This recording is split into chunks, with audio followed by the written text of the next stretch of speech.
കുഴിച്ചു മൂട്. Good night doctor.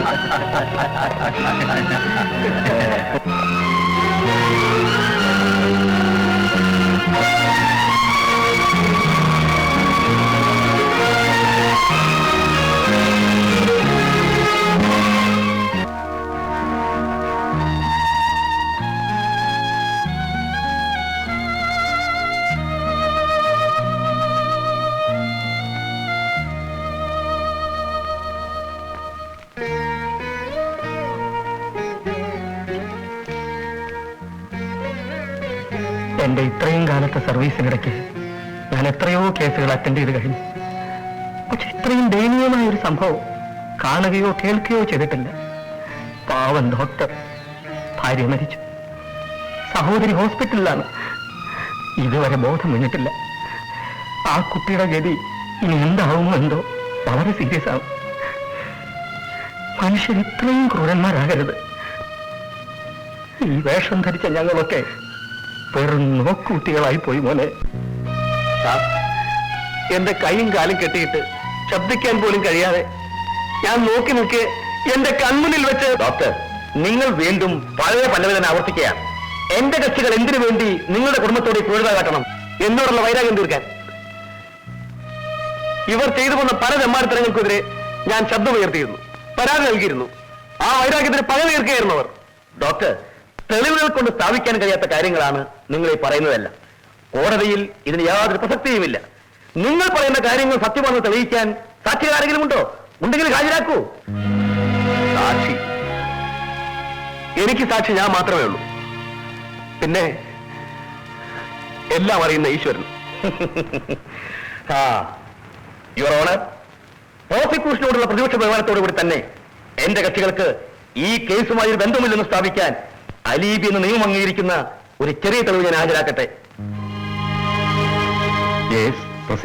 Balu, Chandru, Ramu, Wilson, ഈ കക്ഷികൾ 4 പേരും. കൂട്ടത്തിൽ മിസ്റ്റർ ചന്ദ്രു ഇന്ന് കോടതിയിലില്ല. പ്രോസിക്യൂഷൻ അറിയാവുന്നതുപോലെ അദ്ദേഹം സുഖമില്ല, ഹോസ്പിറ്റലിലാണ്. ഇവർ 4 പേരും ഡോക്ടർ രാമേന്ദ്രന്റെ വീട്ടിൽ ക്രൂരമായി ദുരന്തം നടക്കുമ്പോൾ മൈലുകൾക്കപ്പുറത്ത് ബാംഗ്ലൂരിലായിരുന്നു. ബാലുവിന്റെ അമ്മാവനും MP-യുമായ ശ്രീ നന്ദൻ മേനന്റെ സുഹൃത്തും ബിസിനസ് പാർട്ണറും സ്ഥലം MLA-യുമായ ശ്രീ രാമകൃഷ്ണ റാവുവിന്റെ മകളുടെ വിവാഹത്തിൽ സംബന്ധിക്കാൻ ശ്രീ നന്ദൻ മേനോന്റെ കൂടെ മന്ത്രിമാരും MP-മാരും അടക്കം നിരവധി പ്രമുഖ വ്യക്തികൾ പങ്കെടുത്ത ആ ചടങ്ങിൽ എന്റെ കക്ഷികളും സന്നിഹിതരായിരുന്നു എന്നതിന് പ്രസ്തുത ചടങ്ങുകളുടെ ഫോട്ടോ ആൽബവും വീഡിയോ കാസറ്റും മതിയായ തെളിവുകളാണ്.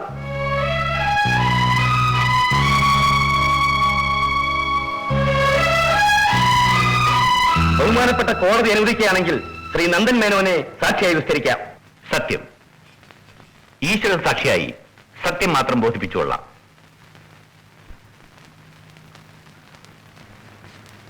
Well Mr Nandan Menon, Balu, Chandru, Ramu, Wilson എന്നീ 4 പേരും താങ്കളോടൊപ്പം ബാംഗ്ലൂരിൽ മിസ്റ്റർ രാമകൃഷ്ണ റാവുവിന്റെ മകളുടെ വിവാഹത്തിൽ സംബന്ധിച്ചിരുന്നു എന്നത് സത്യമാണ് അല്ലേ? അതെ, സത്യമാണ്. അവർ 4 പേരും എന്നോടൊപ്പം തന്നെ ഉണ്ടായിരുന്നു. എപ്പോഴാണ് ഇവർ ബാംഗ്ലൂരിലെത്തിയത്? വിവാഹത്തിന്റെ തലേന്ന് വൈകിട്ടത്തെ ഫ്ലൈറ്റിൽ. എന്ന് പറയുമ്പോൾ ഇവർ ഓണർ, ഇവർ 4 പേരും സംഭവം നടന്നതിന് തലേന്ന് തൊട്ടേ ബാംഗ്ലൂരിൽ ഉണ്ടായിരുന്നുവെന്ന് ഇദ്ദേഹം സാക്ഷ്യം പറയുന്നു. 2 ലക്ഷത്തിലേറെ വോട്ടുകളുടെ ഭൂരിപക്ഷത്തോടെ ജയിച്ച MP-യാണ് ഇദ്ദേഹം. ഈ സാക്ഷിമൊഴിക്ക് ഇതിന്റേതായ വില കൊടുക്കണം.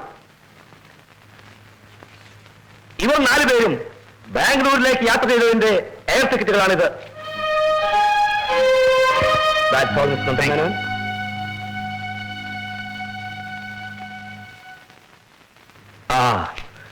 ഇനി അവശേഷിക്കുന്നത് 3 പേരാണ്.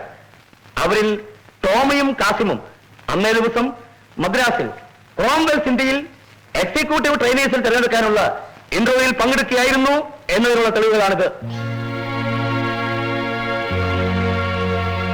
ഡേവിസ് പ്രസ്തുത ദിവസം തിരുവനന്തപുരം മെഡിക്കൽ കോളേജിന് മുൻപിൽ വിവിധ കക്ഷി യുവജന സംഘടനകൾ നടത്തിയ പിക്കറ്റിംഗിൽ പങ്കെടുത്ത് അറസ്റ്റ് വരിച്ചതായി ഈ രേഖയിൽ കാണുന്നു.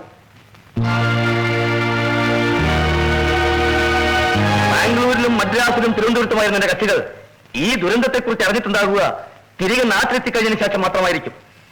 കോടതിക്ക് അംഗീകരിക്കാൻ മാത്രം വിശ്വാസ്യത ഈ എലിബി എവിഡൻസുകൾ കൊണ്ട് ഞാൻ വിശ്വസിക്കുന്നു. That's all your honour.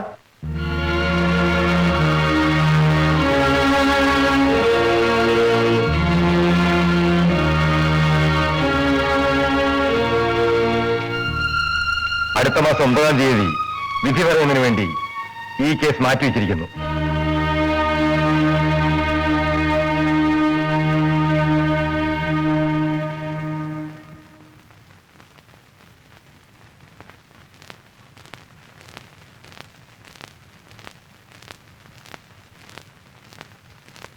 പ്രതികളുടെ മേൽ ചാർത്തപ്പെട്ട കുറ്റം സംശയാതീതമാവിധം തെളിയിക്കുവാൻ വേണ്ടത്ര തെളിവുകൾ ഹാജരാക്കുവാൻ പ്രോസിക്യൂഷന് സാധിച്ചിട്ടില്ലാത്തതിനാലും ഹാജരാക്കിയ ഏക തെളിവായ ഡോക്ടർ രാമചന്ദ്രന്റെ സാക്ഷിമൊഴിയുടെ വിശ്വാസ്യത കോടതിക്ക് ബോധ്യപ്പെടാത്തതിനാലും സർവോപരി പ്രതികൾക്ക് സംശയാതീതമാവിധം അലിവി എവിഡൻസിന്റെ ആനുകൂല്യം ഉള്ളതിനാലും പ്രതികളെ വെറുതെ വിട്ടുകൊണ്ട് ഈ കോടതി ഉത്തരവായിരിക്കുന്നു.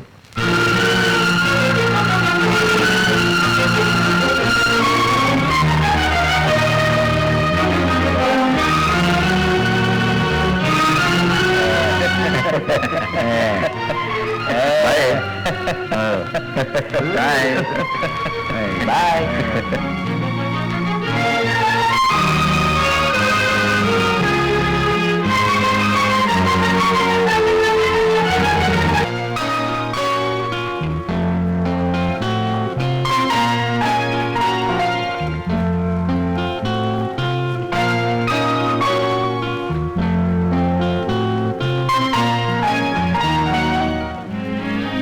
ഡോക്ടർ, പുഷ്പയ്ക്ക്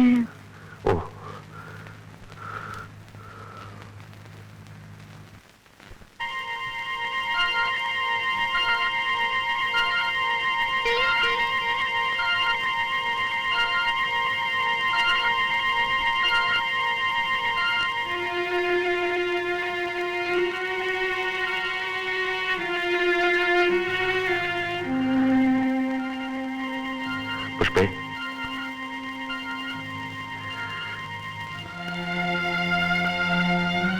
ഒരു സെഡേറ്റീവ് കൊടുത്തോളൂ, കുറച്ച് ഉറങ്ങട്ടെ. ഡോക്ടർ മാത്യൂസ് വരുമ്പോൾ എന്നെ വിളിക്കണം. ഡോക്ടർ.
നേരെ ഒരുപാടായി. ഇതൊന്നും മാറ്റണമെന്ന് പറഞ്ഞാലും ചേട്ടൻ കേൾക്കില്ല.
സാറേ മരിച്ചത് രണ്ടും വലിയടത്ത പിള്ളേരാ.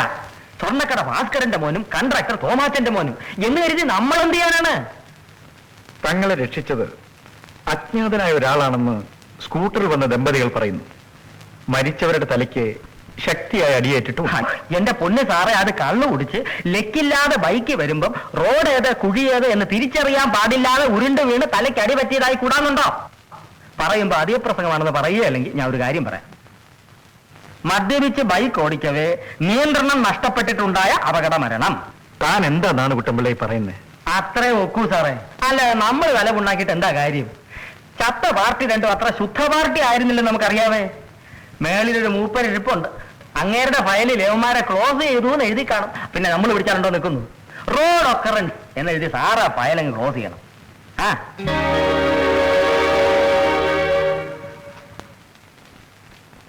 സമയം തെറ്റാതെ കഴിക്കണം.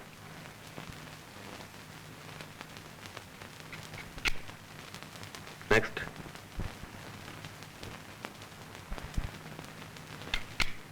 ഇരിക്കൂ.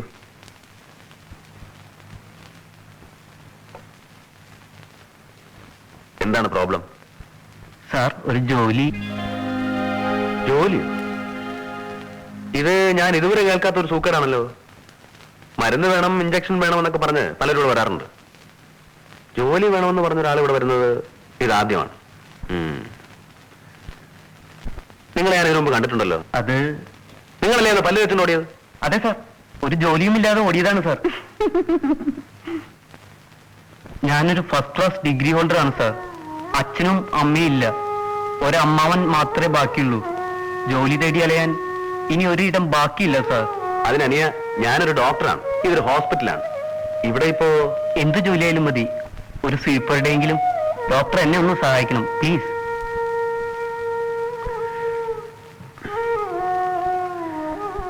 സിസ്റ്റർ, നമ്മുടെ അക്കൗണ്ട്സിലെ മേരി തോമസ് 3 മാസത്തേക്ക് ലീവിലല്ലേ? അതെ സർ. തൽക്കാലം ഇയാൾ അവിടെ ഇരിക്കട്ടെ. ശരി sir. What's your name young man? Arunkumar. Look mister Arunkumar, this is not a permanent job, just for 3 months. അതിനകം എവിടെയെങ്കിലും കയറി പറ്റണം. താങ്ക് യു സാർ, ഈ ഉപകാരം ഞാൻ ജീവിതത്തിൽ മറക്കില്ല. സിസ്റ്റർ, മിസ്റ്റർ അരുണിന് ഓഫീസ് കാണിച്ചു കൊടുക്കും. ശരി ഡോക്ടർ.